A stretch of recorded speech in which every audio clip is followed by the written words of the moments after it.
Bismillahirrahmanirrahim. Assalamualaikum warahmatullahi wabarakatuh. Alhamdulillahi rabbil alamin wa bihi nasta'in ala umuri dunya waddin. Sallallahu wasallam ala nabiyyina Muhammad wa ala alihi wa sahbihi wa man sara ala nahjihi wa iktafa bi atharihi wa da'a bi da'watihi wa istanna bi sunnatihi ila yaumiddin. Amma ba'du. Alhamdulillah, bersyukur kepada Allah Subhanahu wa taala. Pada pagi ini kita dapat bertemu untuk meneruskan pengajian kita, itulah dalam membahaskan kitab Ighathatul Lahfan fi Masayidis Syaitan karangan Al-Imam Abu Abdullah Ibn Al-Qayyim rahimahullahu ta'ala.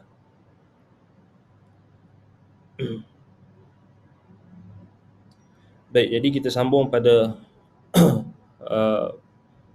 bicaraan kita berkenaan dengan apa yang ditegur oleh Imam Ibn Al-Qayyim rahimahullah berkenaan dengan golongan sufi. Golongan yang mendakwa dengan dakwaan-dakwaan yang tanpa ada pembuktian dan hanyalah semata-mata dakwaan dan juga pendustaan. Baik. Jadi kata Al-Imam Ibn Al-Qayyim rahimahullah, qala Abu Yazid, لو نظرتم إلى رجل أعطي من الكرامات حتى يترفع في الهواء فلا تغتروا به حتى تنظروا كيف تجدونه عند الأمر والنهي وحفظ الحدود. Baik, kata Abu Yazid Al-Bustami, kata, kalau kamu melihat kepada seorang lelaki yang diberikan karamat, yakni apa-apa sahaja dakwaan karamat kan, apa-apa sahaja bentuk-bentuk karamat yang kamu sangka ianya karamat, yakni kemuliaan daripada Allah, sehingga hatta yataraffa'u fil hawa, sehingga dia boleh meninggi di atas udara, ini boleh terbang atas udara ke. Apa kata Abu Yazid? Fala taghtarru bihi, jangan kamu terpedaya dengannya, hatta, sehinggalah apa, tanzuru kaifa tajidunahu 'inda al-amri wan nahyi wa hifdzil hudud. Jangan terpedaya dengan orang seperti itu, sehinggalah kamu meneliti dan melihat dulu bagaimana dia, yakni orang yang kamu lihat itu di sisi perintah Allah. Bagaimana dia dalam melaksanakan perintah Allah, menjauhi larangan Allah, menjaga hudud, yakni batasan-batasan yang telah Allah Ta'ala tetapkan. Jadi jangan kita tergesa-gesa. Sebab itu karamah itu bagi wali yang benar, wali-wali Allah di kalangan orang beriman dan bertakwa, ala inna awliya Allahi la khawfun alaihim wala hum yahzanun alladhina amanu wa kanu yattaqun. Yani Allah Ta'ala sebutkan wali-wali Allah itu orang yang beriman dan bertakwa. Mereka tidak mereka tidak ada ketakutan, kebimbangan dan tidak bersedih hati atas apa yang menimpa mereka. Jadi mereka itu orang-orang yang beriman dan bertakwa. Jadi itu ta'rif wali-wali Allah. Sebab itu ta'rif wali Allah itu kullu mu'minin taqiyyin ghairi nabi. Ghairi nabiyyin. Ghairu nabiyyin. Kullu mu'minin taqiyyin ghairi nabi. Ghairi nabi. Wali Allah itu setiap orang beriman yang bertakwa, mukmin, taqi, yang bertakwa, bukan nabi. Dia bukan nabi lah, dia wali. Setiap orang beriman yang bertakwa. Baik, jadi orang yang wali-wali Allah ni, kita kena faham sebagaimana kata sebahagian ulama, wali-wali Allah ni dia tak cari kemuliaan di sisi manusia. Dia tak cari karamah yang orang pandang. Dia tak cari macam kita tengok orang-orang sufi hari ni kan. Dia nak supaya orang pandang dia mulia, jadi dia pun belajarlah ilmu-ilmu yang pelik-pelik ni, ilmu kebal lah, apa benda, buat benda pelik-pelik ni. Kemudian dengan pakai pakaian yang bongkak dan sombong, kemudian dia kata dia wali Allah. Ataupun sama juga yang tak pakai baju, tak pakai baju terus, tak pakai baju, kemudian dia kata dia wali Allah. Kan? Jalan dalam keadaan tak pakai baju, isap rokok, kemudian dia mengaku wali Allah. Nakkan apa? Nakkan kemuliaan di sisi makhluk, kemuliaan di sisi manusia. kan. Jadi karamah yang dia nak tu adalah bukan karamah yang Allah Taala berikan, tetapi dia nak cari karamah di sisi manusia. Sebab itu dia nakkan macam-macam lah. Kalau kita baca dalam Ibnu Jama'ah bila membahaskan tentang orang yang sifat ulama yang benar, sifat wali-wali Allah, sifat alim yang benar itu, dia tidak mahu mencari pengikut, ataupun dia tak mahukan pengikut yang dia tak mencari-cari pengikut yang ramai, dia tak cari-cari kemuliaan di sisi manusia. Bertakwa kepada Allah, maknanya dia takut, kan. Maknanya kalau dia ada pengikut sekalipun, dia tak akan terpedaya dengan puji-pujian pengikut-pengikut dia, dan dia akan berwaspada. Tetapi orang-orang yang menjadi wali syaitan, maka dia akan terpedaya dengan pengikut-pengikut. Dia akan terpedaya dengan pengikut-pengikut, dan dia terpedaya juga dengan pujian dan juga kata-kata manusia yang memujinya. Sebab itulah dia sentiasa akan menzahirkan perkara-perkara yang dibuat-buat dan sebagainya untuk dikatakan dia sebagai wali Allah dan sebagainya. Sedangkan kata ulama, orang yang mendapat taufik daripada Allah Subhanahu Wa Taala, al-muwaffaqu la yatlubu al-karamah, walakin yatlubu al-istiqamah. Bil istiqamati tanalu al-karamah. Ini kaedah dia. Kaedah dia macam ni. Al-muwaffaq, orang yang diberikan Allah taufik, bimbingan, petunjuk. Yang ni yang kita nak jadi. Kita nak jadi orang yang mendapat taufik daripada Allah. Tak kira lah apa sekalipun orang panggil kita, kita nak taufik daripada Allah. Tak kira lah orang puji ke, orang cakap apa ke, itu belakang cerita, kita tak heran. Orang nak cakap apa, itu lantak api kat orang. Yang penting kita di sisi Allah. So itu taufik. Al-muwaffaq, orang yang mendapat taufik ini, la yatlubul karamah, mereka tak mencari kemuliaan. Karamah tu maksudnya kemuliaan lah. Dia tak cari kemuliaan, dia tak cari kehebatan di sisi manusia. Dia tak cari orang orang tolong ambil gambar saya ni, supaya saya boleh tunjuk saya ni baca Quran ke, tunjuk saya ni tengah sekian-sekian beramal, kan. Gambar tu edit bagi ada cahaya dekat ni, bagi nampak saya ni nampak macam wali Allah, bagi edit sikit, kan. Ambil gambar saya tengah berdoa di hadapan Allah, nangis-nangis, ambil gambar kemudian sebarkan, kan. Orang yang mendapat taufik, dia tak cari karamah tu. Al-muwaffaq la yatlubul karamah. Orang yang mendapat petunjuk, dia tak cari bentuk kemuliaan macam tu. Masuklah cari apa? Gelaran orang, supaya orang boleh gelar dia, arif billah, al-allama, al-fahama, apa lagi? Al-fahama, al-allama, al-arif billah, sayyidul awliya wa kadza wa kadza wa kadza. Gelaran-gelaran tu. Datuk Seri, sama lah kan? Tun, Datuk Seri, Datuk Puan, apa dia benda macam-macam gelaran. Tak mencari juga pengikut. Al-muwaffaq la yatlubul karamah. Ya, orang mendapat taufik ini daripada Allah, dia tak mencari kemuliaan di sisi makhluk. Tapi orang yang tak mendapat taufik daripada Allah, dia mencari kemuliaan di sisi makhluk. Sebab itu dia tak berani nak cakap kebenaran. Sebab itu dia hanya mengalir bersama dengan aliran orang ramai. Ada orang ramai kata macam tu, dia kata saya pun cakap macam tu lah, sebab nanti susah saya. Nanti orang tuduh saya Wahabi. Nanti saya tak boleh ceramah dekat masjid. Nanti saya dia takut orang. Sebab apa? Dia mencari karamah di sisi manusia. Dia tak cari karamah di sisi Allah. Dia tak pernah fikir. Dia hanya takut nanti orang tak jemput aku dah, masjid tak jemput aku dah. Nanti orang tuduh aku Wahabi, takut. Ni orang yang dicari kemuliaan di sisi makhluk. Sebab sampai tahap dia tak mau menyampaikan kebenaran. Ada orang yang dia tahu dah. Kita kenal ada beberapa orang, dia tahu. Dia pernah baca kitab Syekhul Islam Ibn Taymiyah. Dia pernah baca kitab Imam Ibn Qayyim. Pernah anak murid dia tanya, Ustaz, apa betul ke orang kata Ibn Qayyim dengan Ibn Taymiyah ni sesat? Dia marah anak murid dia. Dia kata Ibn Qayyim dengan Ibn Taymiyah ni wali Allah.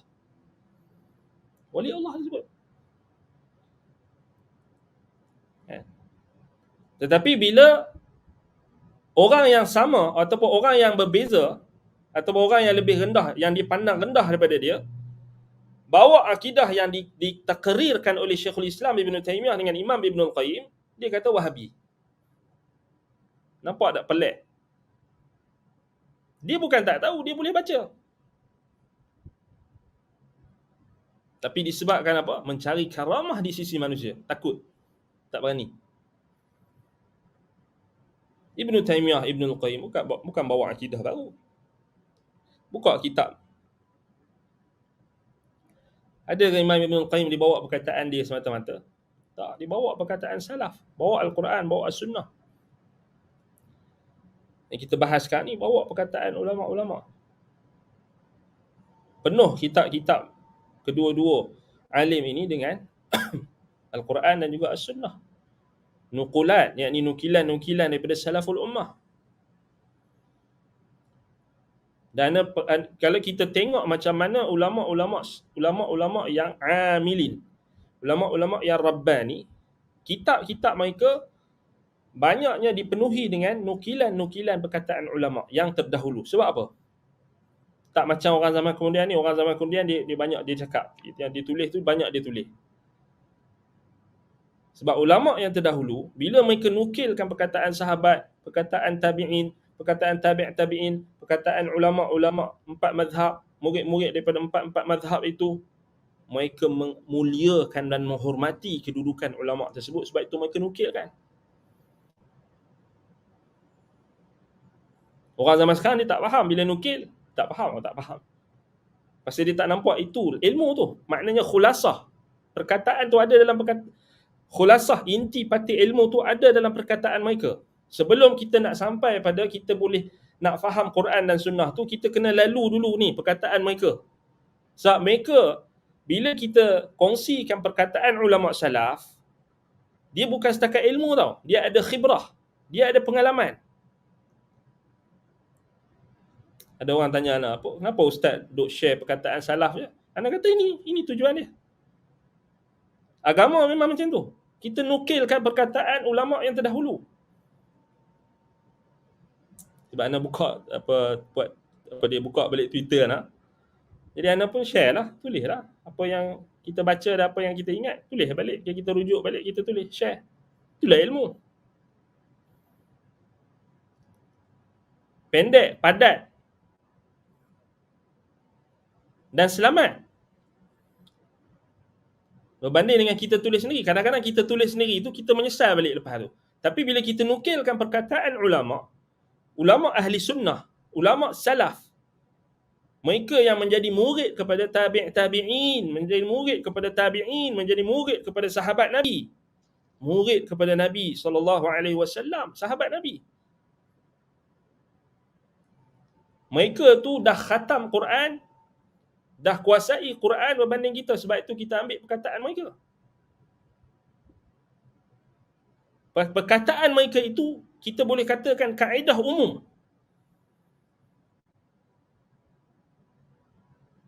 Itu pun orang kata kita Wahabi lagi, kita ni tak ikut ulama'. Punya berlambak kita share perkataan ulama'.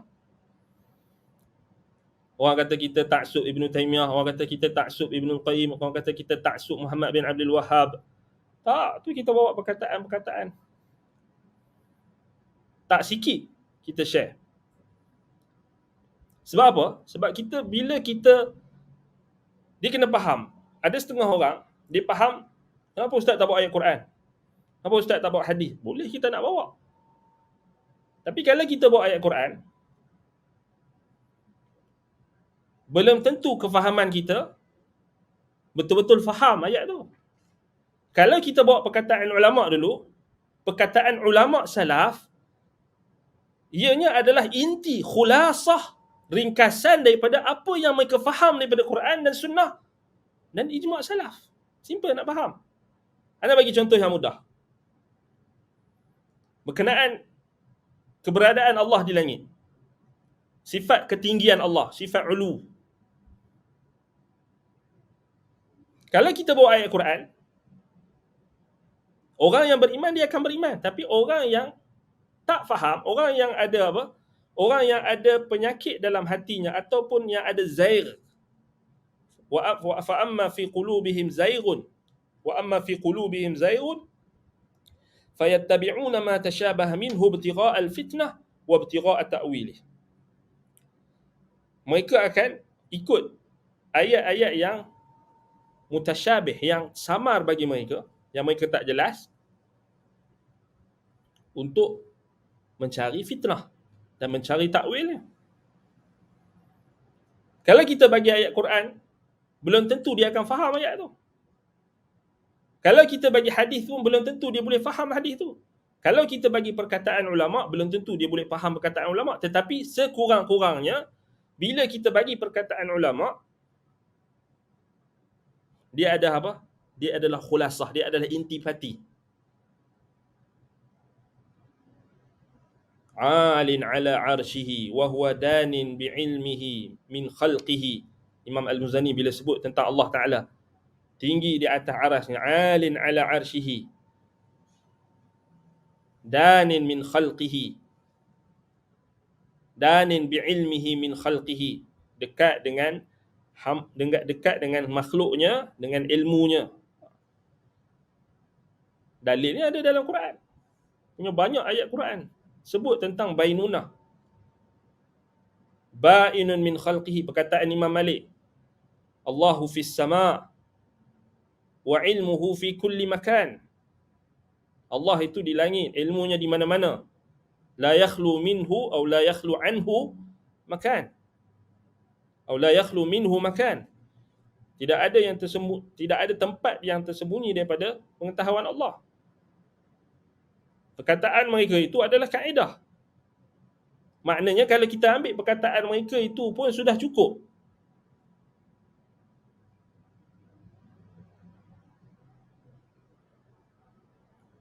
Untuk orang yang nak faham.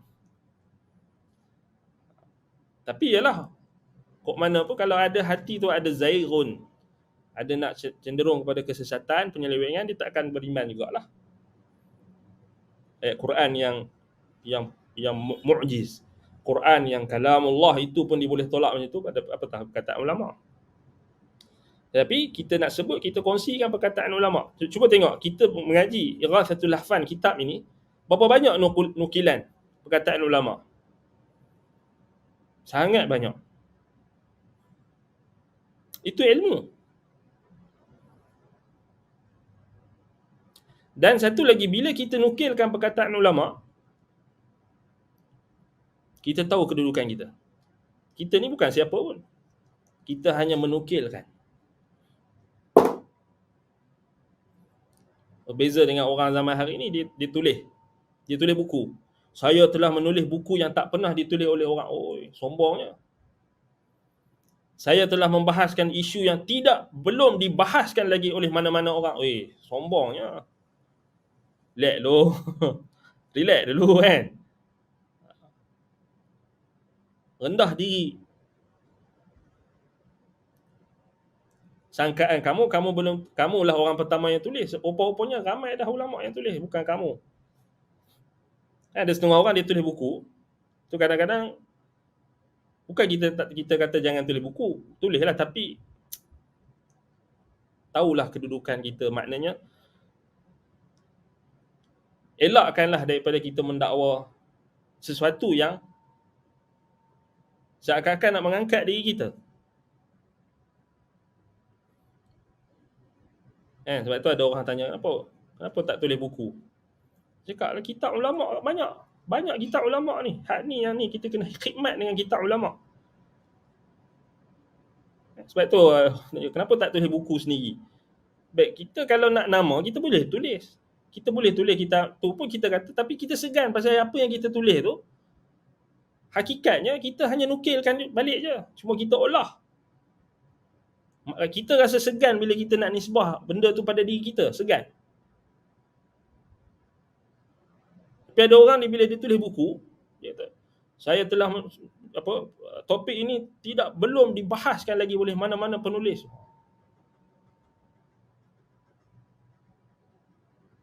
Jadi kena kat situ kita takut. Bukan apa, kita takut kita terpedaya dengan diri kita. Sebab tu nak menulis ni bukan semata-mata kita nak menulis nak orang supaya orang beli buku kita. Kita nak tulis, kita nak sampaikan Quran dan Sunnah. Bukan nak angkat diri kita. Kan?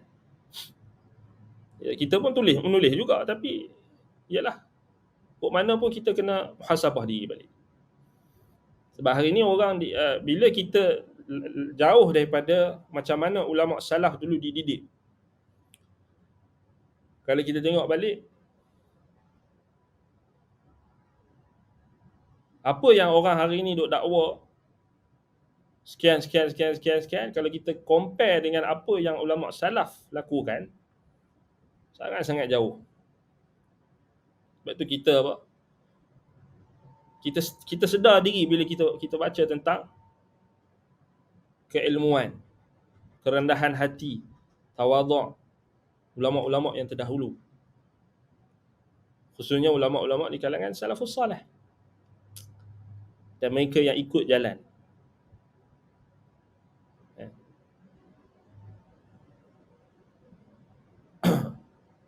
Baik. Jadi itu berkenaan dengan apabila kita kongsi perkataan ulama itu, apa faedah dia.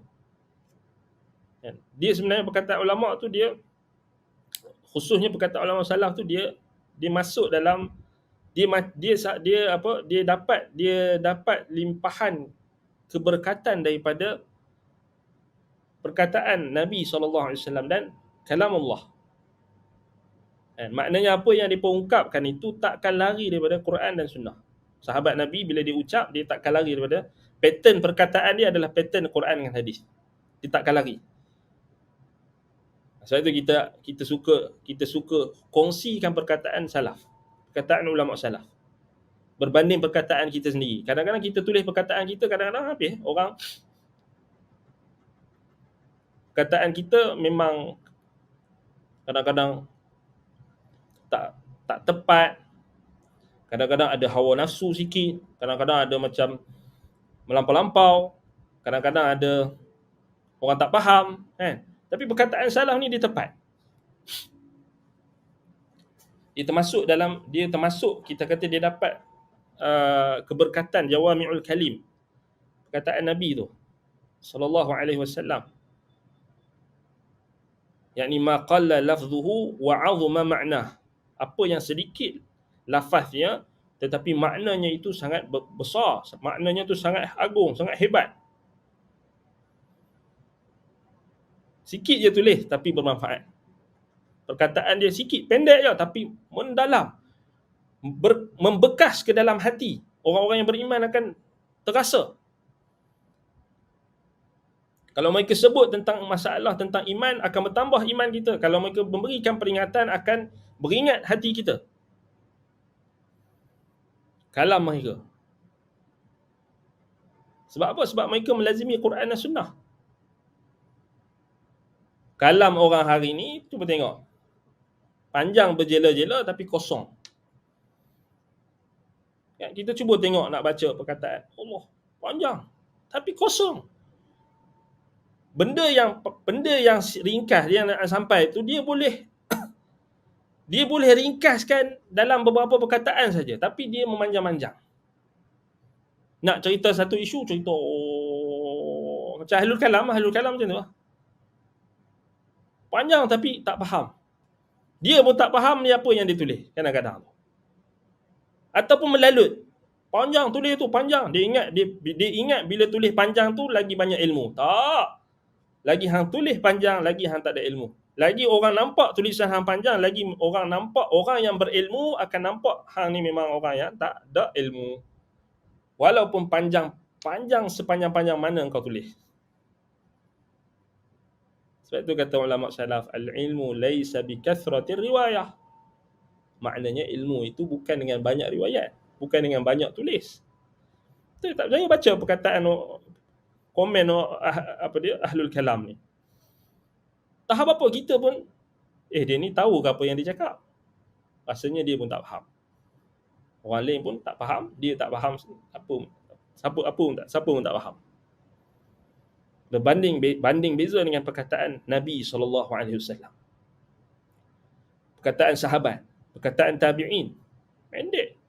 Pendek je tapi membekas, mendalam. Banyak faedah kita boleh dapat. Sebab apa? Perkataan mereka itu berkat. Mereka berkata kerana Allah. Mereka bukan berkata kerana nak intisarun nafs, untuk membela diri sendiri, untuk memenangkan diri sendiri, untuk mengangkat diri sendiri. Tentu tak percaya, cuba baca kitab salaf. Macam ni, ana bagi tips.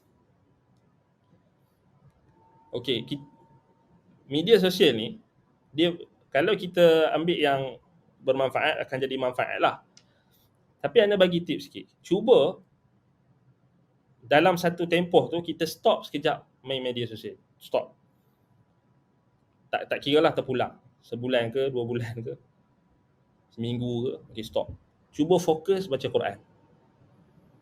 Cuba fokus baca Quran,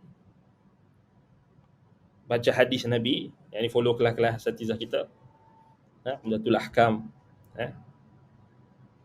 Fokus pada Quran, tafsir.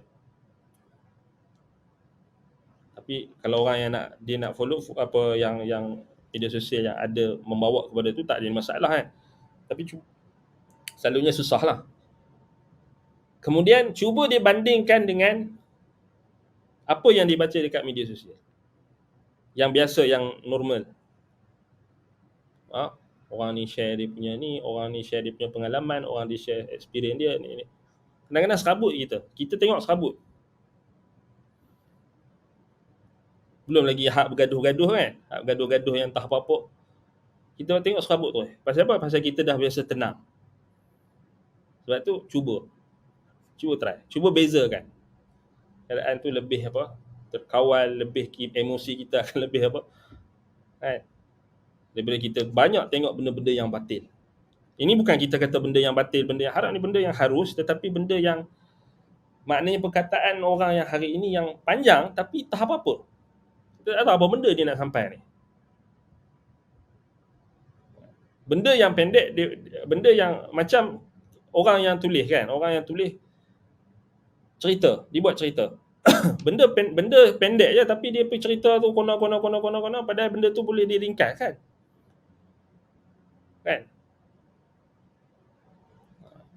Tapi ramai orang dia suka cerita lah kan, dia suka cerita, tak apa lah. Tapi bila kita nak sampaikan agama ni, straight to the point lah. Beritahu lah apa benda. Jangan kona, lepas tu tak tahu apa benda kan. Wallahul musta'an. Sebab itu perkataan salaf ni berkat lah, berkat. Sebab itu dia salah satu daripada kita kata apa, salah satu daripada kebiasaan para ulama, bila mereka menulis kitab, mereka takkan loket, takkan kedekut dengan menukilkan perkataan-perkataan salaf. Kerana perkataan-perkataan salaf ni hidup. Walaupun orang dia dah mati tapi hidup. Kita hari ni orang yang hidup, duk tengah hidup, duk cakap, duk tulis, macam mati je. Tak hidup. Perkataan yang mematikan orang, mematikan hati orang, tak menghidupkan hati. Tapi perkataan salaf menghidupkan hati. Sebagaimana Al-Quran, As-Sunnah menghidupkan hati-hati manusia. Al-Quran dan Al-Quran tu lebihlah, kerana dia kalam Allah. Hadis-hadis Nabi SAW lebih. Perkataan salaf juga termasuk kerana mereka mendapat keberkatan sebab mereka melazimi Quran dan Sunnah. Sebab perkataan mereka tu takkan lari daripada Quran dan Sunnah. Baik, balik pada apa dia, isu yang kita sebutkan tadi. Baik, jadi kat mana tadi kita masuk? Berkenaan dengan apa? Uh, apa dia?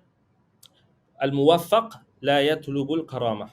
Kataan tak salahnya Syekhul Islam Ibn Taymiyah. Kalau tak salah, yang anda ingat, perkataan ni anda dengar daripada guru guru anda sendiri, Syekh Abdul Razak Al-Badar. Syekh Abdul Razak Abdul Masin Al-Badar, hafizahullah, disebut perkataan ni yang tu anda hafal daripada mulut dia. Al-muwaffaq la yatlubul karamah. Tapi tak salah anda perkataan sama ada Syekhul Islam Ibn Taymiyah ataupun perkataan Ibn Qayyim juga.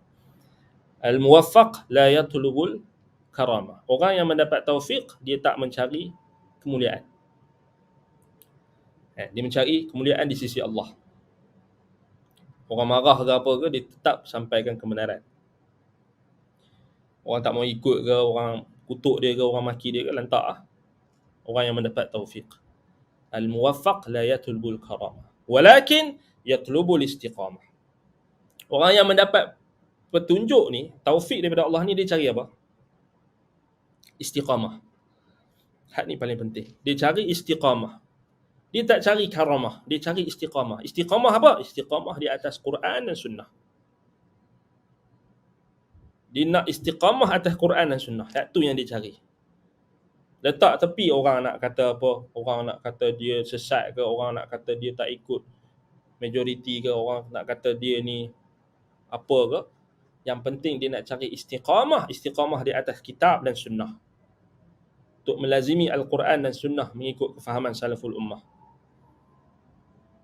Wabil istiqamati tanalul karamah. Dengan istiqamah itulah dia akan mendapat kemuliaan.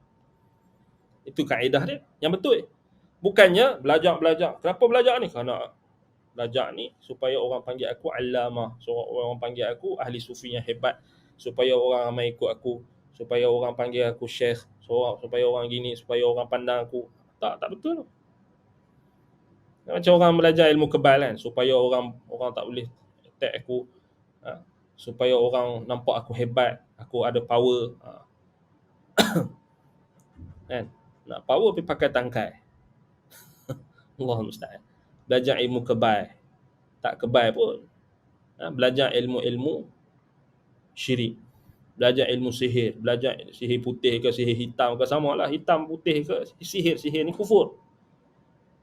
Belajar ilmu abjad, belajar ilmu huruf, rahsia huruf, numerologi, belajar ilmu ini nak apa, macam new age pula. Ni dalam kategori spiritual atheism. Belajar ilmu tentang apa, rahsia tarikh lahir, numerologi kan, astrologi, rahsia warna. Betul duk pakai baju duk i'tiqad. Kalau hari Rabu kena pakai baju oren supaya orang boleh tengok tu, tarik rezeki pula. Kan, buat amalan tarik duit pula. I'tiqad dengan i'tiqad ni semua ni atheism lah. I'tiqad kita kata batiniyah. Hak tu yang jadi apa? Last sekali Allah makhluk halus. Allah makhluk halus tu dia bagi. Tak betul lah. Disebut makhluk pun dah betul lah kan. Kalau dia kata halus, Allah Ta'ala tu makhluk, kita faham maksud dia tu bukan dia nak kata Allah tu makhluk. Dia nak kata Allah Ta'ala tu di mana-mana. Ni kita kata pantheism atau pantheism, animisme lah. Animism. Pantheism ni maknanya keyakinan bahawasanya Tuhan itu adalah hukum alam. Tuhan itu di mana-mana. Maknanya dia tasbihkan Tuhan tu dengan spirit, dengan semangat, dengan roh. Sebab tu dia kata makhluk halus. Tu yang kita faham. Bukan dia nak i'tiqad Allah tu halus, tak. Dia i'tiqad dia Allah tu kat mana-mana. Allah kat mana-mana. Itu maknanya pantheism. Kan? Yang kita share apa dalam kamus Dewan Perdana ada sebut kan, pantheism ni. Dia bukan istilah yang asing. Memang semua orang faham lah. Orang bahasa Melayu pun faham. Kan? Pantheisme. Fahaman yang menyamakan Tuhan dengan kuasa dan hukum alam. Kepercayaan bahawa Tuhan itu berada di mana-mana dalam alam dan cakrawala ini. Dia tak faham Allah Ta'ala ni memang dah terpisah daripada seluruh alam ni. Ba'inun min khalqihi, itu maksud perkataan salaf. Terpisah. Maknanya dia bukan meresap masuk dalam alam kerana dia pencipta alam. Danin bi'ilmihi, dia dekat dengan kita dengan ilmunya, pengetahuannya, meliputi kita. Kerana dia yang paling besar, Allahu Akbar, Al-Kabir, Al-Ali, dia yang paling tinggi. Dia bukannya dalam alam ni. Nah, itu maksud bila bagi setengah orang dia kata makhluk halus. Tak betul. Bukan makhluk. Allah Ta'ala Tuhan, makhluk. Bukan. Isu dia bukan. Dia memang dia kata makhluk halus. Tapi bukan itu maksud dia. I'tiqad dia. I'tiqad pantheism tadi. Sebab tu kita kena tahu apa dia punya leluhur dia. Apa dia punya asal dia. Itu kita mengaji akidah. Kan? Kalau kita tak mengaji akidah, macam mana kita nak tahu kepercayaan tu sesat ke tak?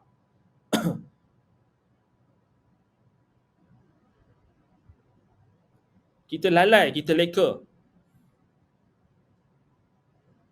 Banyak masa kita habiskan hanya nak mencari duit.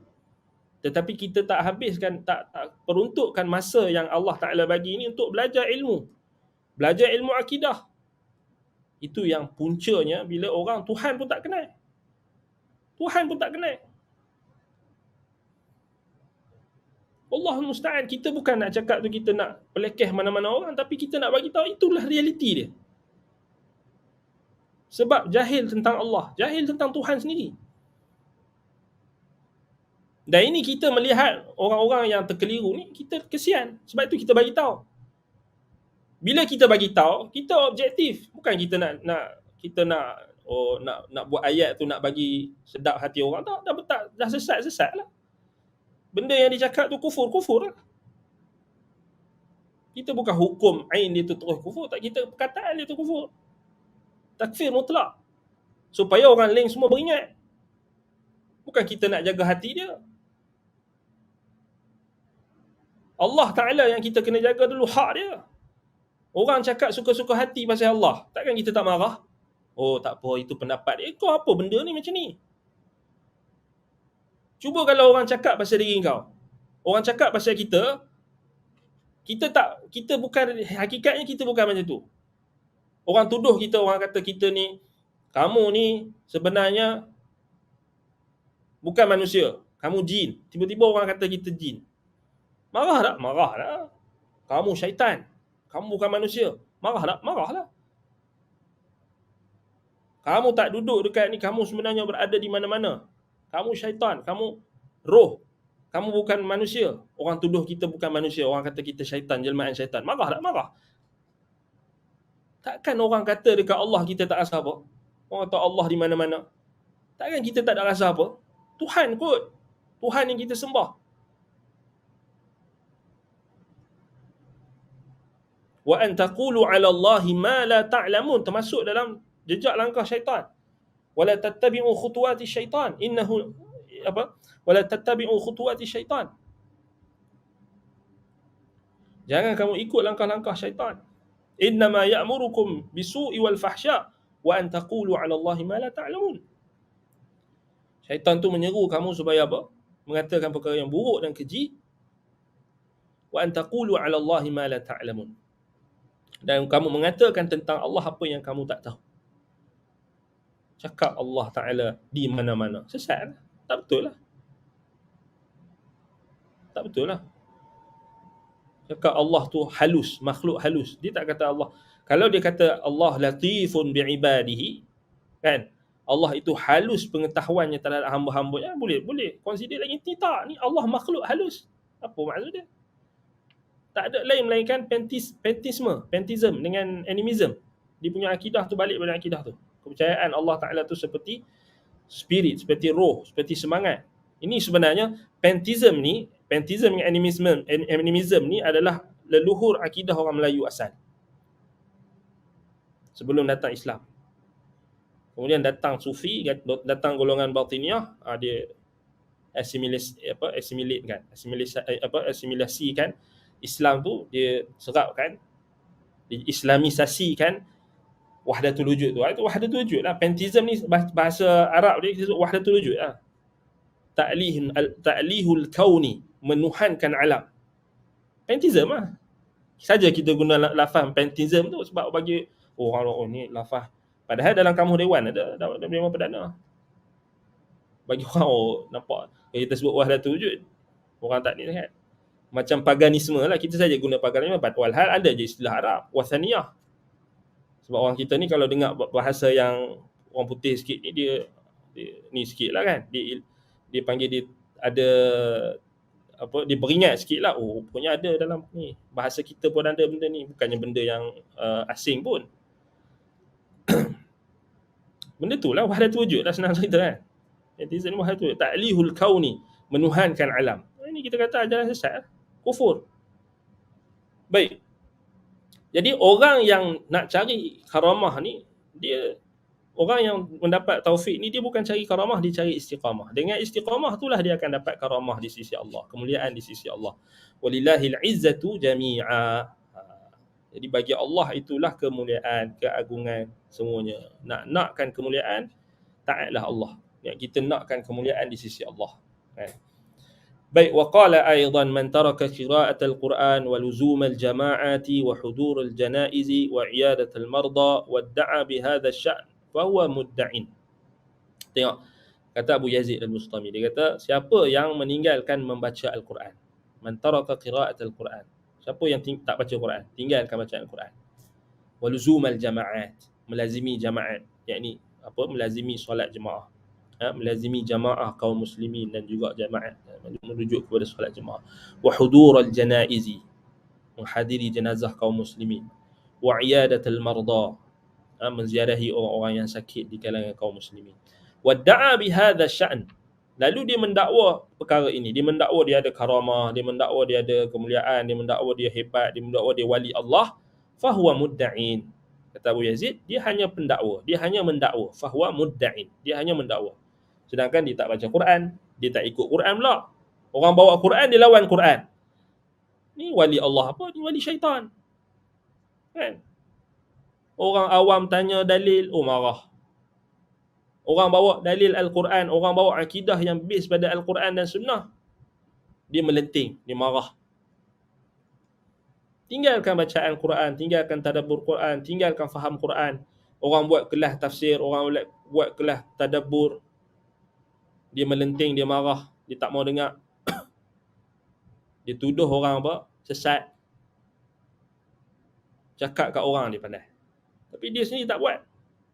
Taraka qira'atul Quran, tinggalkan bacaan Quran, tinggalkan memahami Quran, tinggalkan jamaah, tinggalkan jamaah kaum muslimin, maknanya dia buat amalan-amalan yang pelik-pelik lah. Dan tinggalkan bersama dengan kaum muslimin. Wa hudur al-janaiz, menghadiri jenazah, menziarahi orang yang sakit. Lalu tiba-tiba dia dakwa dia wali ataupun dia ada karamah, maka dia hanyalah pendakwa, dia hanyalah mendakwa hal tersebut. Wa qala Sariyun as-Saqti, man idda'a batina ilmin yanquduhu zahiru hukmin fahuwa ghalitun.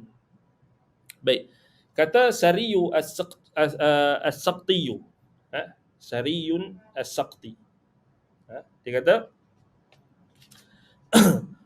barang siapa yang manidda'a batina ilmin, barang siapa yang mendakwa ilmu yang batin, yang quduhu zahiru hukmin, yang bertentangan ataupun apa yang didakwakan itu, ilmu batin itu bertentangan dengan zahir hukum, fahuwa ghalitun, maka dia adalah orang yang salah. Maknanya orang yang mendakwa dia tahu ilmu batin, dia kata saya ada hakikat, apa semua ilmu ni, ilmu laduni lah apa benda, tetapi bercanggah dengan hukum yang zahir, bercanggah dengan ilmu yang zahir lah, maknanya bercanggah dengan Quran, bercanggah dengan sunnah, bercanggah dengan ijma' salaf, maka dia adalah orang yang ghalitun. Ghalit maknanya orang yang salah, orang yang keliru, orang yang tak betul lah, orang yang salah. Kan? Dakwah wali Allah tapi akidah wali Allah, akidah Nabi, akidah sahabat tak mau ikut. Dakwah ilmu batin, ilmu gini, ilmu laduni apa semua, tapi Quran cakap terang-terang tentang sifat Allah dia tolak. Dia takwil. Berlawanan dengan zahir hukum. Dia cakap dia wali Allah tapi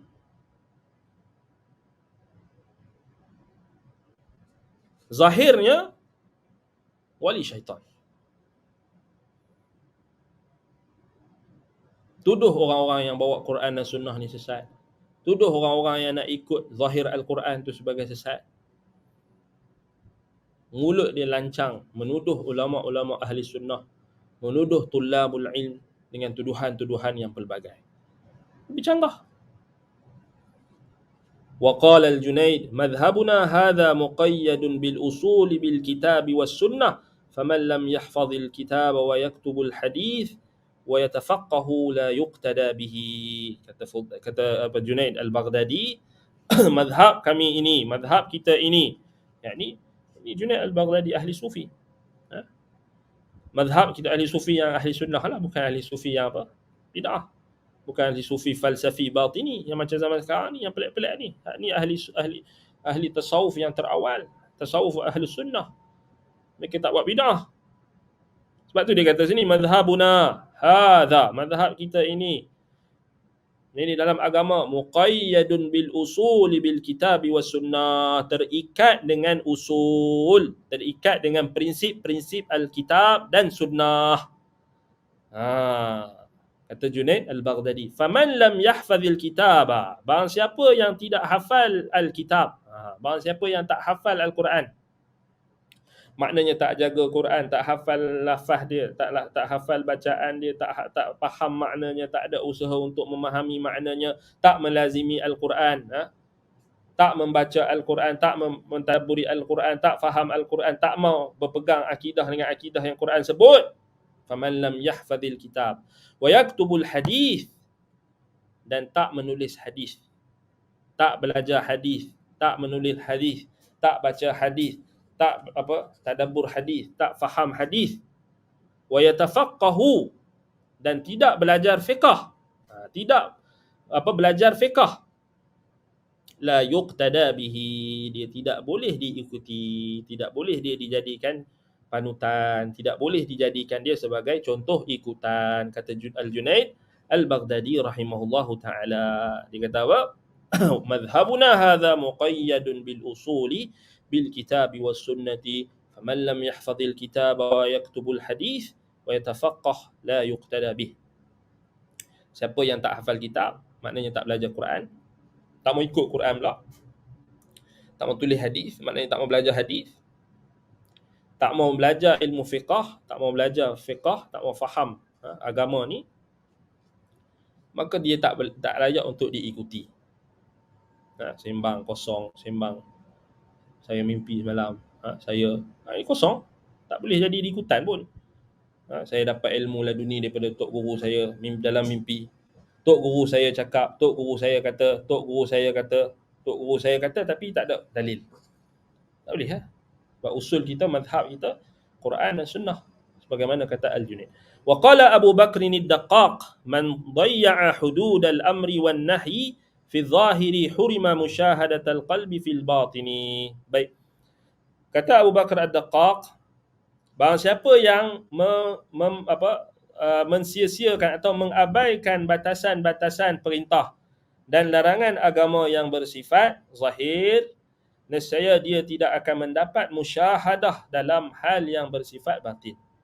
Musyahadatul qalbi, dia tidak akan mendapat penyaksian hati dalam perkara yang batin itu. Maknanya kalau dia mensia-siakan perintah dan larangan Allah, mengabaikan perintah dan larangan Allah, macam mana dia nak dapat ilmu? Itu maksud perkataan Abu Bakr ad-Daqqaq ni rahimahullah. Orang yang sia-siakan hudud Allah, orang yang sia-siakan batasan perintah larangan Allah pada zahir, dia akan diharamkan daripada mendapat musyahadatul qalb. Musyahadatul qalb maknanya penyaksian hati dalam perkara batin. Maknanya dia tak akan dapat ilmu lah. Kan? Sebab Allah Taala jamin untuk orang yang bertakwa kepada Allah sahaja yang akan Allah ajarkan ilmu. Wattaqullaha wa yu'allimukumullah. Bertakwalah kepada Allah, Allah akan ajar kamu. Wa yu'allimukumullah, wattaqullaha, Allah suruh kita bertakwa. Takut ke Allah. Maknanya lazimi perintah, jauhi larangan dia. Hak tu syarat kita nak dapat ilmu. Adanya penyucian hati, ketakwaan. Sebab itu ahlu falasifah, ahlul kalam, dia ada zakat tapi dia tak ada zakat. Dia ada kebijaksanaan, bijak, pandai, susun perkataan, pandai. Bercakap pun pandai cakap, tulis pun pandai tulis. Orator pula, fasih bercakap, pandai menggunakan perkataan,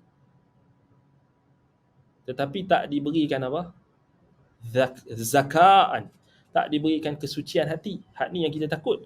Belajar tinggi-tinggi, belajar banyak lama-lama tapi tak dapat penyucian hati, wal'iyadu billah. Hak ni yang kita takut.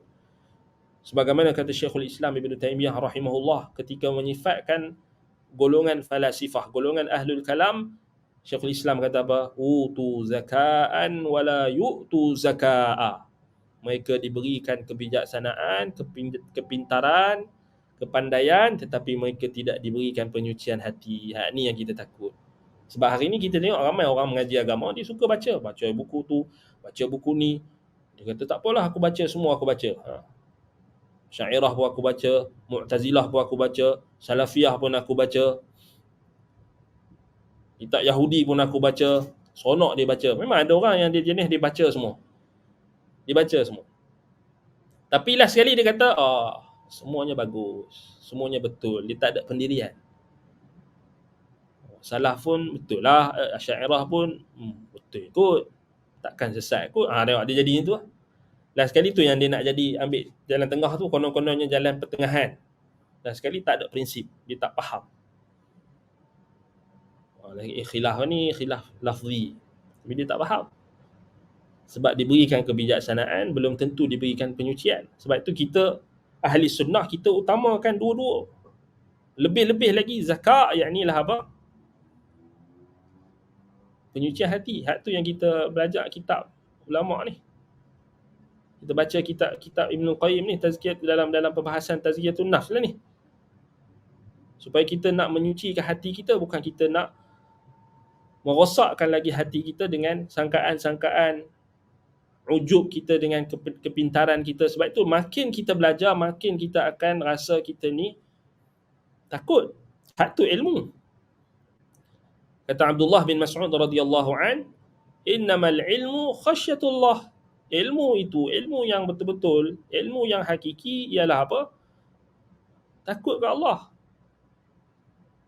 Bukannya ilmu ni kamu pandai baca buku ni, kamu banyak rujuk buku ni, kamu pandai nukilkan daripada buku ni kamu banyak. Tak, ilmu yang hakiki adalah khasyatullah, ilmu yang kita kata membekas dalam hati.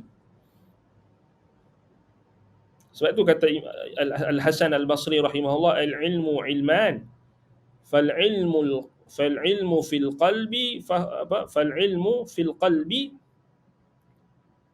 fadhalika ilmun nafi', wa ilmu fil lisani fadhalika hujjatullah ala ibni Adam. Ilmu itu ada dua. Yang pertama, ilmu yang ada dalam hati, yakni ilmu yang membekas dalam hati. Ilmu yang mewariskan khasyatullah, ilmu yang Allah Ta'ala katakan innama yakhshallah min ibadihi ulama, yakni ilmu yang didapatkan oleh ulama, yang mereka betul-betul takutkan Allah. Hak ni ilmu dalam hati, ilmu yang membekas dalam hati. Adapun ilmu di atas lisan, fa'ilmu fil lisan atau fa'ilmu 'ala lisan wal ilmu 'ala lisan fadhalika hujjatullah 'ala ibni Adam. Maka ilmu yang kita duk nukil, kita duk cakap ni, kita duk kongsi ni, hak ni hujjah Allah kat atas anak Adam. Yang kita duk tulis, kita duk mengajak, kita duk cakap, kita sebarkan perkataan ulama itu tu hujah Allah ke atas anak Adam. Maknanya bila sampai ilmu tu pada manusia, sampai tegaklah hujah. Kira tertegaklah hujah ke atas makhluk. Itu makna perkataan Al-Hasan Al-Basri rahimahullah yang diriwayatkan oleh Imam Ad-Darimi dengan sanad yang sahih. Baik. Jadi satu yang kita mengaji ni, kita nak supaya bukan setakat kita nak bijak, nak jadi pandai, tak. Kita nak apa? Kita nak sucikan hati kita. Sebab kita takut disebabkan kita terpedaya dengan kebijaksanaan kita, kepetahan kita, kepintaran kita, kita akan tergelincir daripada jalan yang lurus. Sebab itu ulama salaf dulu dia pun bukan tak pernah kita tengok ulama salaf ni, mereka bila ada ilmu tu mereka akan bangga dengan ilmu, tak. Mereka akan makin tawaduk, mereka akan makin rendah diri. Orang hari ni kita tengok pelik, bila dia menulis ke apa, nampaklah dia nak angkat diri dia. Nampak dah kesombongan tu, walaupun dia tak menzahirkan kesombongan, tapi nampak dah putik-putik kesombongan. Dia mula dah cakap lah, takkan kita nak baca kitab ulama salaf ni, kita kena buat benda baru. Nampak dia pelekehkan, dia sikit. Takkan saya telah membuktikan dalam tesis saya bahawasanya ulama ini tidak betul. Tengok dia tak ada adab kan. Ulama ini tidak betul. Salaf ini tak betul. Kita perlu mengambil pendapat Mu'tazilah. Pula dah ambil pendapat Mu'tazilah. Macam kat Indonesia tu kan ada lagi dahsyat. Dia kata apa? Zina itu dihalalkan zina pula. Allahu Akbar. Dia kata tesis. Sebab dibuktikan tesis. Takkan yang tesis engkau yang tak apa-apa tu boleh halalkan benda yang haram. Fikirlah. Kan? Itu kita kena perbetulkan tu. Kita kena perbetulkan manhaj talaqi wal istidlal tu. Sebab itu kalau berpandu pada sistem pendidikan barat, sistem yang berorientasikan sistem universiti tu, kita semata-mata ambil daripada situ, apa benda yang orang tak boleh tolak, semua benda boleh tolak. Betul tak? Ijma' ulama' boleh tolak atas dasar tesis. Saya buat tesis telah menolak ijma' ulama'. Tesis saya membuktikan bla bla bla bla. Oh, bangga, sombong. Ni macam orientalis lah. Orientalis dia ada kebijaksanaan tapi dia tak diberikan penyucian hati. Hati itu penuh dengan syirik. Hati itu penuh dengan bid'ah. Hati itu penuh dengan maksiat. Hati itu penuh dengan kesombongan. Tapi ada je PhD. Macam kita tengok dekat Saudi, ramai PhD sampai PhD tafsir. Tetapi akhir sekali ikut New Age movement. Pergi belajar dekat orang putih, tempat barat, balik bawa New Age movement. Elok-elok Allah Ta'ala dah muliakan dia dengan ilmu tafsir, ilmu Al-Quran, ilmu yang paling mulia, dia pilih jalan yang sesat. Bukan calang-calang orang dah sampai PhD kot. Lepas tu kita jangan terpedaya. Belajarlah mana tinggi macam mana sekalipun, tapi kita kena sedar diri. Sebab tu kita betapa pentingnya kita kena ambil ilmu ini daripada ulama' salaf. Sebab kita bukan setakat ambil ilmu, kita ambil tazkiyatun nafs, penyucian hati tu akan ada. Khibrah mereka, pengalaman mereka tu akan sentiasa membimbing kita. Kalau kita nak menyeleweng sikit, kita macam nak rasa syok sendiri, syok sendirilah apa benda, ada yang akan tambih. Dekat. Dia ibarat dia macam tu. Ada sikit rasa nak sombong, kena. Macam kena rotan bila kita baca perkataan mereka. Dia tu ibarat dia. Tuan nak beritahu ibarat dia.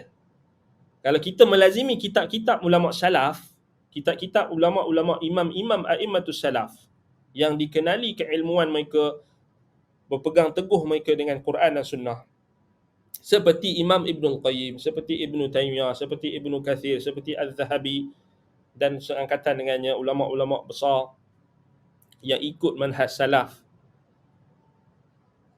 dia akan jadi maknanya bila kita baca perkataan mereka tu, kita rasa macam aku nak angkat diri aku sendiri. Tak boleh, tak ada ruang. Kena peringatan. Baca perkataan Umar, kena. Dia tu ibarat dia macam tu. Kita baca perkataan Umar kan, macam kena kat diri kita. Macam mana bila kita nak sombong, bila kita rasa macam aku hebat, tak ada Silih anda cakap. Kalau kita nak merendah diri, bacalah kitab ulama' salaf. Lazimilah. Dan dalam masa yang sama kita tak nafikan jugalah pengajian-pengajian yang formal, kita kena teruskanlah mengaji bersistematik tu, maksudnya mengaji dengan kitab-kitab mutaakhirin, mengaji kitab akidah yang ditulis oleh ulama mutaakhirin. Bukan kita abaikan, maknanya kita ni bila kita nak mencapai penyucian jiwa ni tak ada melainkan kita kena lazimi kitab-kitab salaf itu. Sebab dia takkan bagi kita, dia akan macam tadi yang cakap, dia akan bagi peringatan kat kita. Dia akan, kalau kita nak menyeleweng sikit, dia akan bagi peringatan. Perkataan-perkataan mereka tu hidup. Seakan-akan macam bila kita baca perkataan Umar sebelum ni kan, kena kat kita. Bukan kita nak kata kat orang, kita kata kat kita diri sendiri, nak tujukan pada diri kita sendiri. Itu ibarat. Baik. Wa qala Abu Husain An-Nuri, man ra'aitahu yadda'i ma'allahi halatun tukhrijuhu an haddil ilmi syar'i fala taqrabhu. Wa man ra'aitahu yadda'i halatan la yashhadu laha hifdhu zahiri fattahimhu ala dinihi. Kata Abu Husain An-Nuri, barang siapa yang engkau lihat mengaku mendakwa dia mempunyai keadaan bersama dengan Allah, maknanya dia ni wali Allah, dia bersama dengan Allah, yang mengeluarkan dirinya dari keterikatan ilmu ataupun batasan ilmu syar'i, maka jangan dekati dia. Ini kata Abu Husain An-Nuri. Siapa yang kamu lihat dia mendakwa dia ni bersama Allah, dalam keadaan dia kata dia ni wali Allah ke, dia ni orang yang hebat ke, ataupun dia tak kata macam tu, dia anak murid dia ke, dia isyarat kat anak murid dia suruh cakap macam tu, dia upah anak murid dia supaya cakap macam tu ke, tak kira lah, bukan dia dakwa saja, termasuklah murid-murid dia dakwa, masuklah. Takkan dia nak dakwa kan, setengah orang dia bijak, dia takkan dakwa. Sebab kalau dakwa nampak sangat, dia akan cakap lah merendah diri, dia kata Ana ni tak ada lah, Ana ni tak ada apa, dia cakap tu. Tapi anak murid dia Jack dia puji, dia biarkan. Kalau dia ikhlas, dia akan dulu anak murid dia tu. Anak murid dia yang duk puji dia melampau tu yang pertama sekali yang dia rotan. Maksud rotan ni dia bagi peringatan. Bukan dia biar. Ni anak murid dia taksub, anak murid dia fanatik dengan dia biarkan. Tapi dalam perkataan dia, saya ni tidak ada apa-apa, saya ni hamba Allah yang hina, al-faqir ilallah. Dia guna istilah-istilah, tapi dia tak dakwa dengan mulut dia, tapi orang lain dakwa, dia biar. Sama juga. Tapi kat sini, man ra'aitahu yadda'i ma'allahi halatan. Siapa yang kamu lihat dia mendakwa dia dengan Allah ni ada kedudukan yang mengeluarkannya daripada batasan ilmu syar'i. Tapi kita nampak dia ni, dia duk dakwa macam tu, tapi tak ikut Quran, tak ikut sunnah. Kan? Dia kata dia dekat dengan Allah, dia kata dia alim, tapi tak bagi anak murid beramal dengan zikir-zikir yang sahih daripada Nabi SAW. Itu peliklah. Itu terkeluar daripada had ilmu syar'i, terkeluar daripada batasan ilmu syar'i. Kalau ikut ilmu syar'i, setiap daripada kalangan kita ini, tak kira apa sahaja kedudukan kita, tuan guru ke, murid ke, apa ke, pelajar ke, penuntut ilmu ke, ustaz ke apa ke, wajib kita ikut sunnah Nabi. Wajib ikut sunnah Nabi. Zikir pun kita wajib ikut cara Nabi berzikir. Solat kita wajib ikut cara Nabi SAW solat. Haji kita wajib ikut haji Nabi SAW, tata cara yang ditunjukkan oleh Nabi SAW. Semua ibadat kita wajib kita ikut Nabi SAW. Itu haddil ilmi syar'i, had batasan ilmu syar'i. Tiba-tiba dia kata apa? Zikir yang Nabi ajar ni berat. Tak mampu kita nak buat. Jadi kita buat hak yang ulama ajar. Tak betul lah. Buat hak ulama suruh. Ulama bukan ulama yang betul-betul ulama pun. Mendakwa ulama, tapi bukan ulama. Hak tok syekh, tok guru dia, tarikat dia. Kan? Kata hak ni ilmu ni, ilmu. Hak ni zikir yang lebih afdal. Pula dah. Apa kata Abu Husain An-Nuri? Fala taqrabhu. Jangan dekati. Orang macam ni jangan dekat. Sebab apa? Dia akan sesatkan kamu. Dan barang siapa yang kamu lihat dia mendakwa dia ada kedudukan di sisi Allah, tetapi apa? Kamu menyaksikan, tapi dia menampakkan kepadanya tidak ada apa? La yashhadu laha hifdhu zahirin. Maknanya apa yang dia dakwa itu tidak disaksikan oleh bentuk penjagaan zahirnya. Maknanya apa? Macam tadilah, dia dakwa dia wali Allah, dia dakwa dia ada ilmu dan sebagainya, tapi tak mau ikut Quran dan Sunnah. Zahir tak ikut Quran dan Sunnah. Orang bawa Quran dan Sunnah dituduh Wahabi. Quran dengan hadis tak mau baca. Kan? Solat pun tak jaga. Akidah Quran dengan hadis pun tak mau ikut. Maka apa kata Abdul Husain Nuri? Fattahimhu ala dinihi. Maka tuhmahlah dia dalam, curigailah dia dalam agamanya. Fattahimhu ala dinihi. Maknanya ragu-ragulah, tuhmahlah. Maknanya jangan pakai orang macam ni. Cerita sembang kemas, tok guru dia boleh terbang, tok guru dia boleh ni, tapi kosong. Tok guru dia boleh bagi singa makan. Rupa-rupanya singa dalam zoo. Siapa? Semua orang boleh bagi makan singa dalam zoo. Singa mantan X duduk dalam apa? Zoo. Semua orang boleh bagi. Mana ada karamahnya? Tapi ditipu. Kau tutup guru dia muka bercahaya. Memanglah muka cahaya dah pakai spotlight. Cerah. Tok guru dia ramai orang suka. Memanglah ramai bukannya hujah. Ramai orang yang tak betul. Quran kata wa in tuti' aktsara man fil ardi yudilluka an sabilillah. Kalau kamu ikut ramai manusia atas muka bumi ni, mereka akan sesatkan kamu daripada jalan Allah. Nak ikut ramai ke? Tok guru dia ramai followers, ramai pengikut. Baru buka YouTube, tak sampai setahun dah 100k followers. Kalau kira macam tu, orang yang YouTuber yang buat konten merapu-rapu tu lagi banyak, million-million.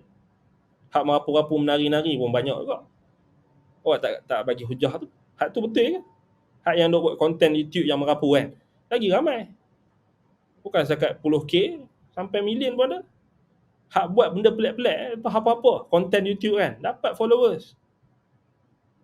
Kan? Awak tak kata tu betul.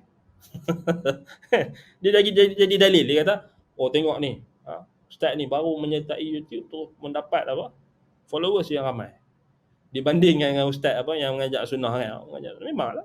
Mana orang ramai orang suka sunnah. Orang tak suka fakta. Orang ramai tak suka benda-benda yang ilmiah ni. Orang ramai suka benda-benda yang macam-macam.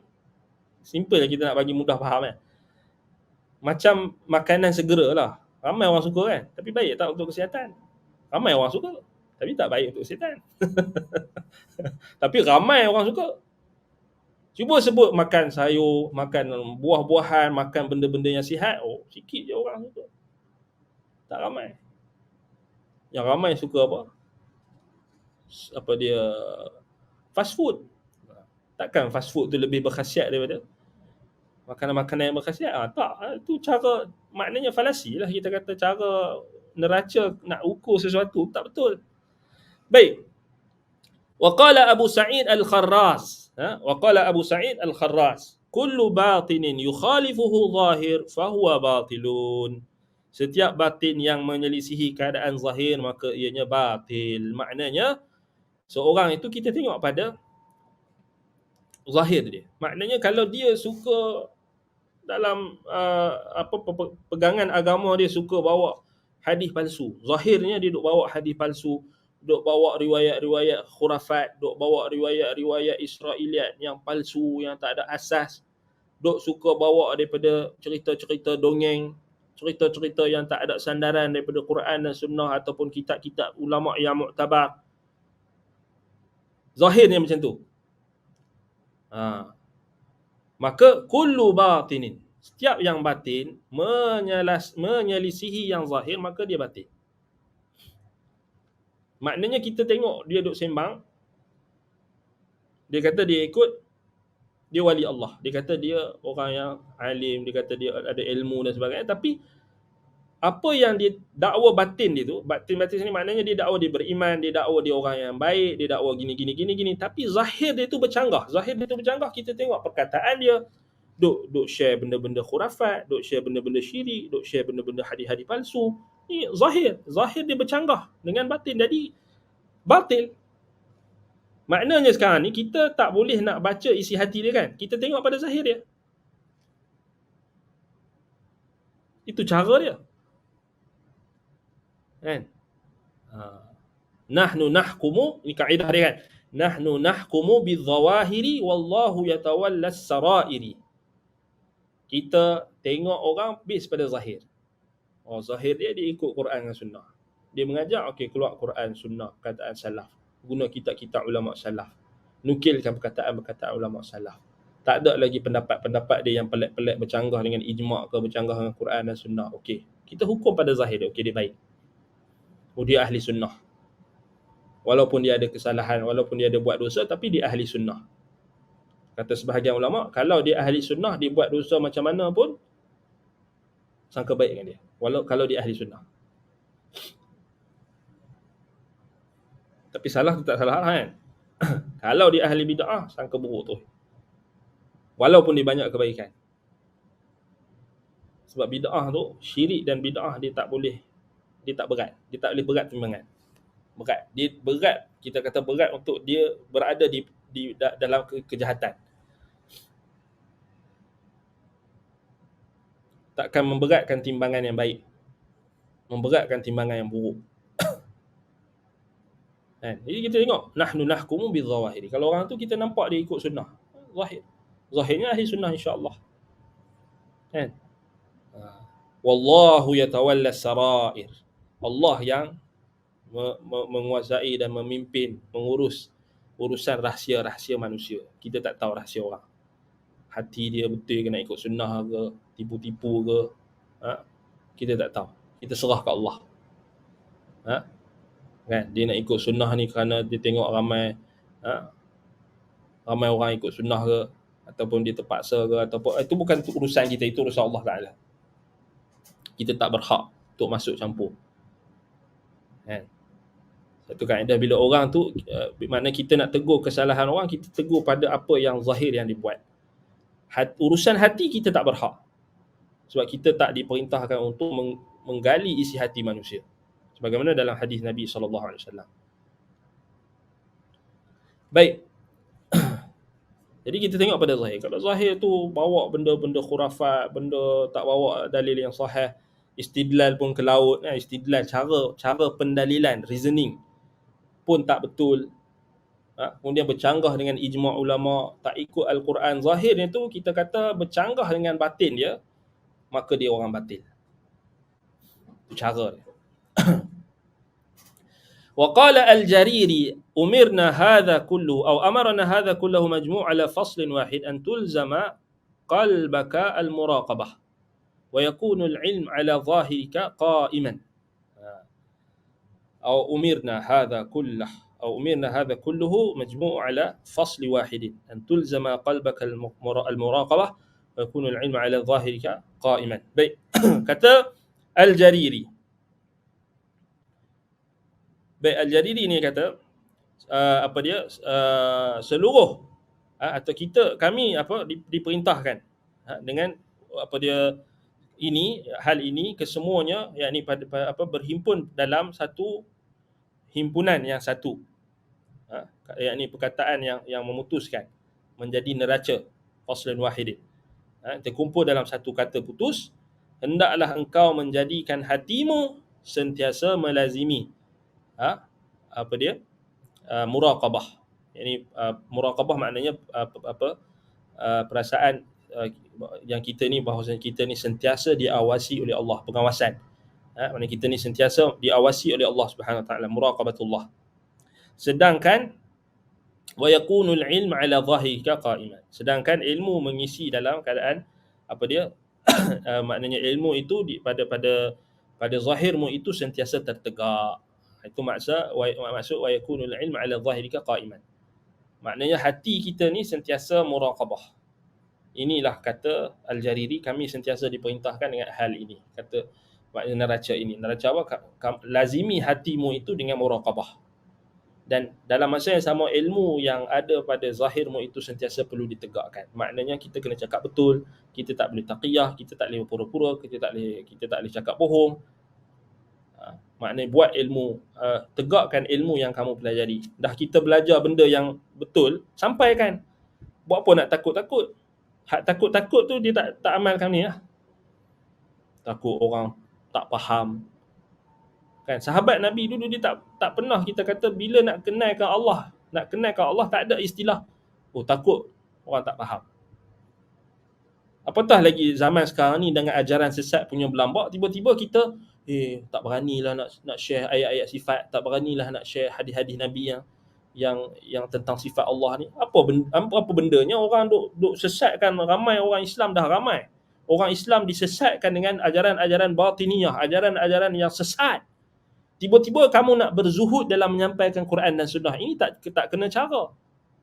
Ini golongan hari ini yang apa? Ahli tafwid. Ahli tafwid ni Asy'ariyah. Jahmiyah juga ahli tafwid ni. Jangan ingat depa terlepas.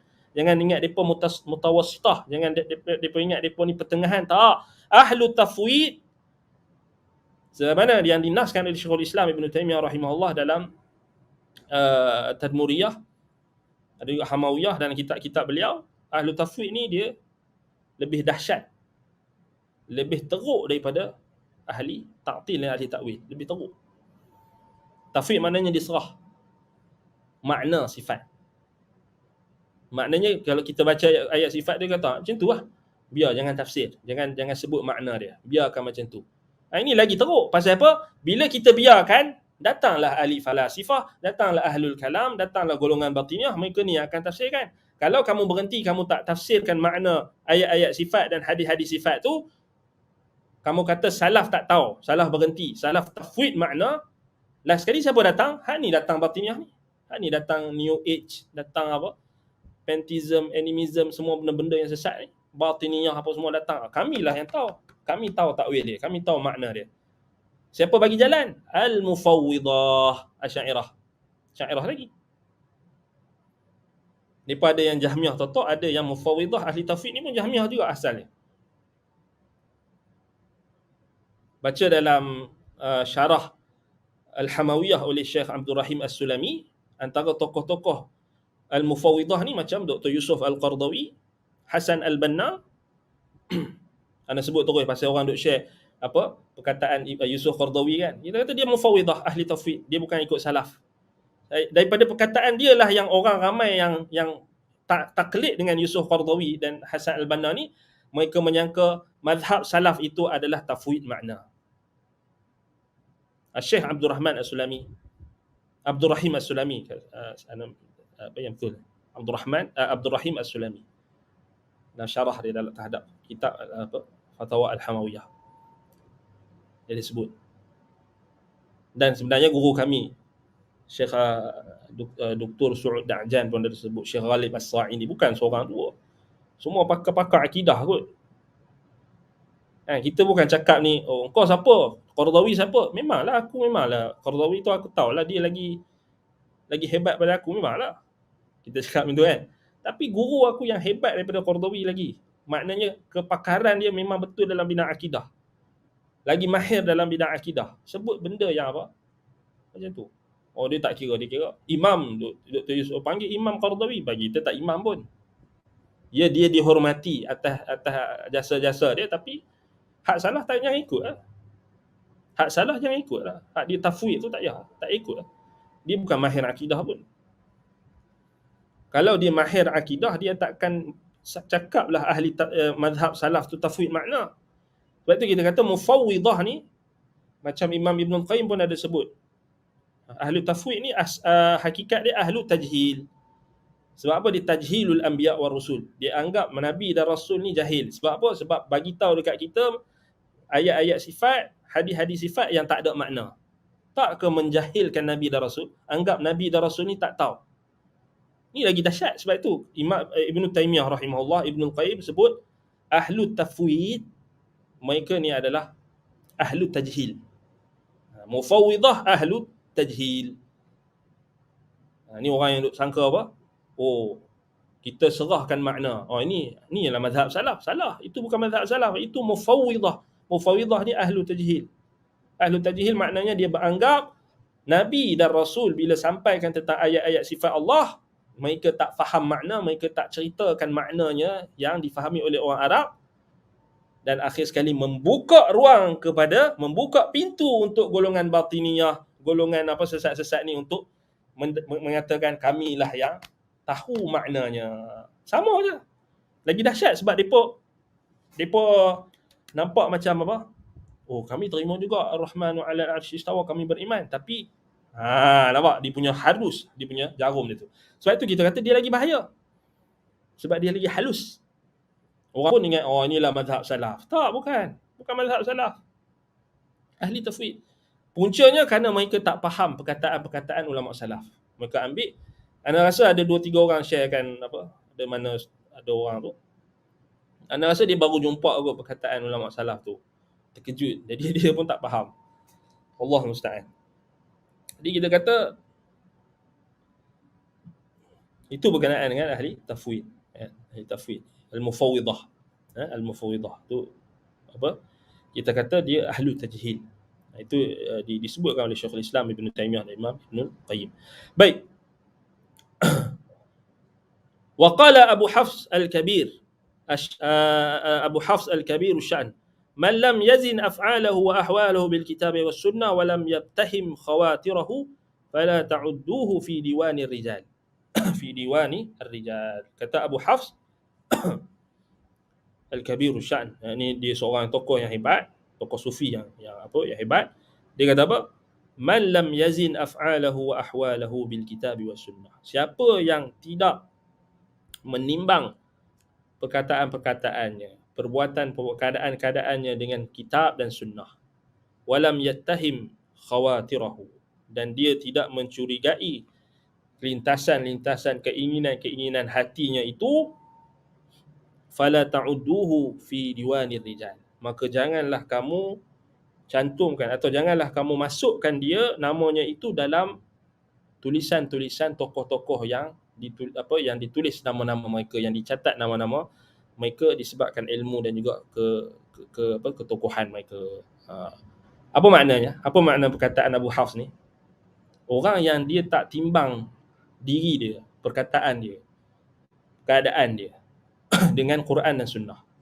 Dan dia tak pernah tohmah diri dia, tak pernah tohmah, kita kata khawatiruhu. Khawatiruhu ni maknanya lintasan-lintasan hati, tarikan-tarikan nafsu syahwat, bisikan-bisikan syaitan. Dia anggap macam dia ni macam tak perlulah nak muhasabah diri. Aku betul lah, apa cakap lah macam mana pun aku ni bijak, aku takkan salah. Dia tak pernah muhasabah diri lah, maksud walam yattahim khawatirahu. Dia tak tohmah dia punya lintasan hati. Dia tak pernah rasa macam aku ni teruk lah, aku ni macam ni. Dia tak pernah nak tohmah diri dia, lintasan-lintasan hati. Malah orang-orang macam ni jangan kamu tulis, jangan masukkan dia dalam diwanur rijal. Diwanur rijal maknanya dalam biografi, dalam catatan-catatan berkenaan dengan tokoh-tokoh. Maknanya tak payah tulis lah, tak payah masuk dia dalam tokoh-tokoh. Tak payah. Orang yang macam ni. Wa ma ahsana ma qala Abu Ahmad Asy-Syirazi, kana sufiyah yaskharuna minasyaitan wal an syaitan yaskharu minhum. Subhanallah, ni perkataan apa? Perkataan Abu Ahmad Asy-Syirazi. Dia kata apa? Kana sufiyah, dahulu kaum sufi yang terdahulu, yaskharuna minasyaitan.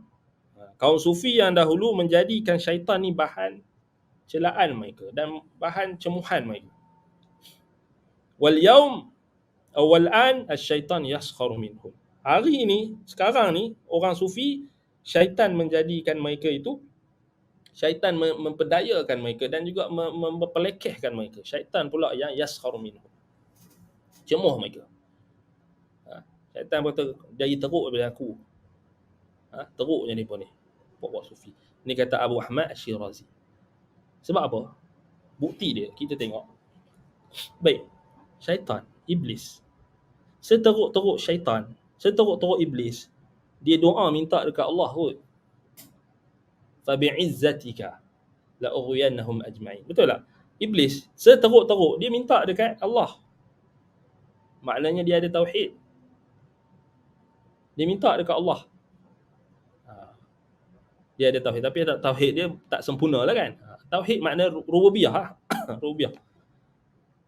Dan seteruk-teruk iblis dia tahu dia minta dekat Allah. Tetapi seteruk-teruk iblis dia minta dekat Allah, tapi orang sufi hari ni nak bagi tahu teruk-teruk sufi ni lagi teruk daripada syaitan, lagi teruk daripada iblis. Minta dekat wali. Tak minta dekat Allah. Minta dekat wali. Siap pesan dekat orang suruh kalau aku mati boleh minta dekat aku lagi. Allahu akbar. Allahul musta'an. Wala haula wala quwwata illa billah. Macam mana ni? Siap pesan dekat orang lagi. Kalau saya mati nak minta kat saya tak apa. Harus. Nak minta tawassul dengan nama saya boleh. Tawassul, dia guna tawassul. Kan? Seteruk-teruk sufi yang dulu, syaitan ni dia orang kena cemuhlah dengan syaitan kan. Maknanya syaitan dicemuhkan, dipandang hina, dipelekehkan oleh orang-orang sufi dulu. Orang sufi dulu maknanya tak ikut syaitan. Orang sufi yang zaman sekarang ni syaitan yang pelak dengan dia. Yaskhar min. Syaitan pun yang mentohmah mereka. Cemuh mereka. Syaitan kata hampa ni lagi teruk daripada aku lah. Itulah maksud dia. Lagi teruk lah pasal hampa buat syirik. Dalam keadaan senang pun syirik, dalam keadaan susah pun syirik. Tak ada dah benda yang tauhidnya. Minta dekat wali, minta dekat orang mati. Apa benda? Lagi teruk pada iblis. Iblis pun minta dekat Allah kot. Cuba buka Al-Quran. Iblis ada minta dengan siapa-siapa. Minta dekat Allah. Fa bi'izzatika. Dengan kemuliaanmu ya Allah. ونذير هذا ما قاله بعض أهل العلم كان الشيطان فيما مضى ينهب من الناس واليوم الرجل الذي ينهب من الشيطان. Kataan yang sama jugalah diungkapkan oleh orang ahli ilmu pada waktu yang lalu, zaman yang lalu, syaitan itu takut kepada manusia, tetapi sekarang manusialah yang takutkan syaitan. Zaman sekarang Imam Ibn Qayyim bagi tahu zaman sekarang. Takut syaitan, takut hantu. Zaman sekarang. Zaman dulu, betul tak? Zaman dulu mana ada kita dengar sahabat Nabi takut kat syaitan. Syaitan lari kot. Umar lalu, syaitan lari.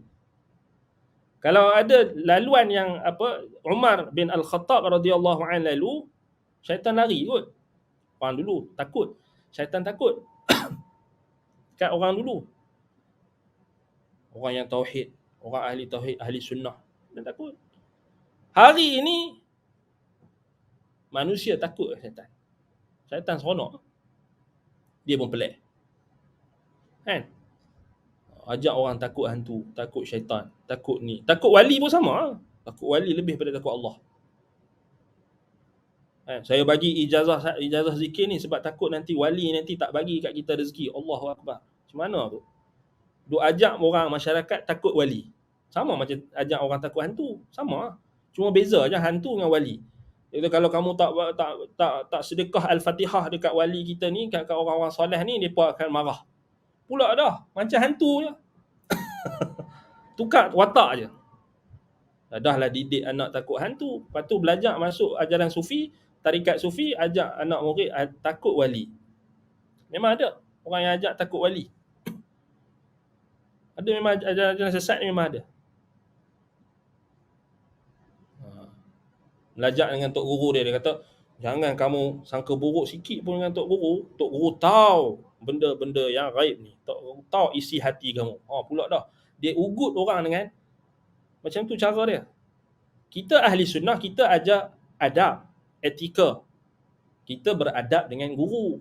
Tapi tak ada kita dakwa guru boleh tahu isi hati anak murid. Jangan nipu. Jangan menipu semua. Tok guru boleh baca isi hati hangpa. Tu dia. Boleh tahu apa yang hampa dalam hati hampa. Punya nak bagi takut anak murid itu pada tok guru. Sampai menipu. Sama macam takut hantu, takut syaitan.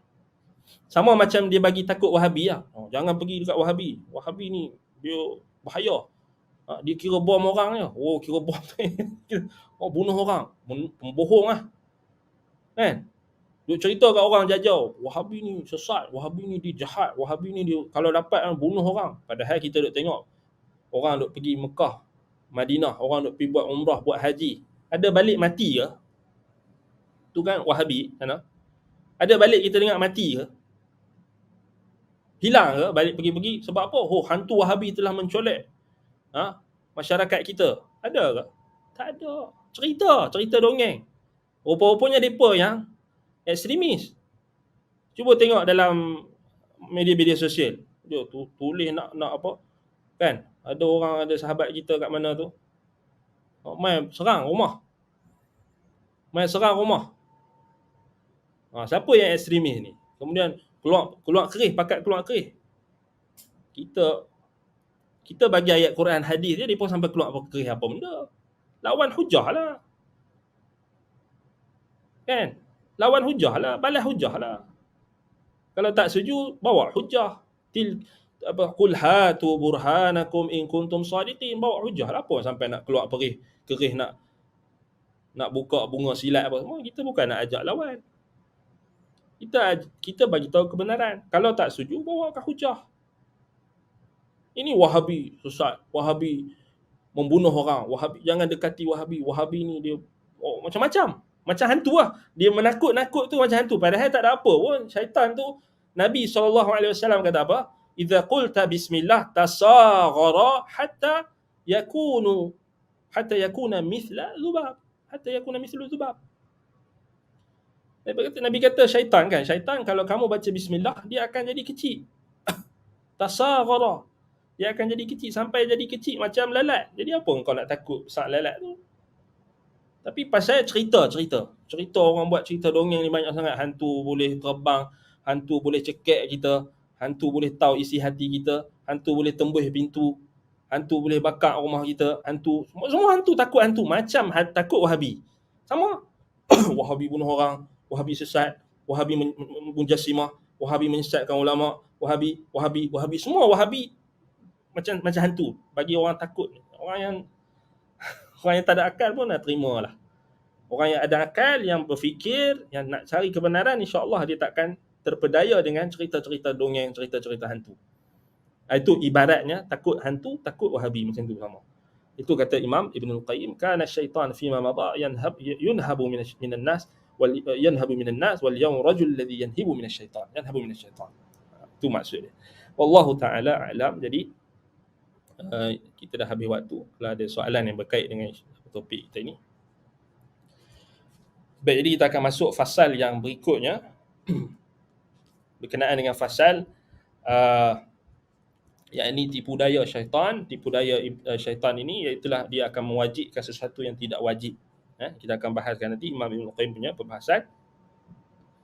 Baik, semoga Allah Subhanahu Wa Taala memberkati apa yang kita sampaikan, menjadikan kita sentiasa mengikuti Al-Quran dan Sunnah, sehinggalah kita mati dan kita bertemu dengan Allah Subhanahu Wa Taala dalam keadaan kita melazimi tauhid dan sunnah. Aqulu qawli hadza wa astaghfirullah li wa lakum. Subhanakallahumma wa bihamdika asyhadu an la ilaha illa anta astaghfiruka wa atubu ilaik. Sallallahu ala Muhammad wa ala alihi wa sahbihi wa barak wa sallam. Alhamdulillahirabbil alamin. Wassalamu alaikum warahmatullahi wabarakatuh.